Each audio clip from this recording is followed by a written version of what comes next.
Rješavamo ogledni ispit državne mature 2022. Idemo sad. Presjecimo zadatak. Kaže 14.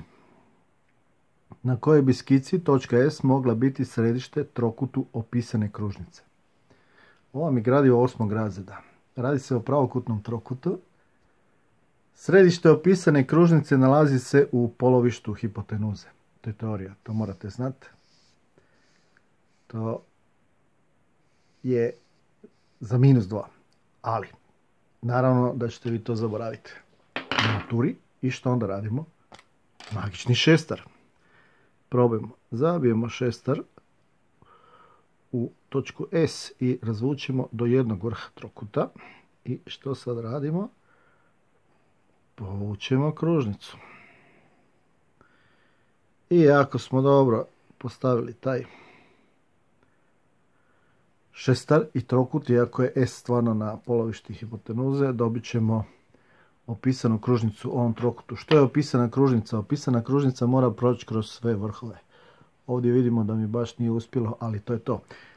Ako probate u sljedećem zadatku to napraviti ovdje, što se desi? Ne prolazi nam kroz ovaj vrh. Dakle, to nije. Rješenje nam je A. Ali ima jedan drugi problem. Šestar je zabranjen na maturi, koliko ja znam.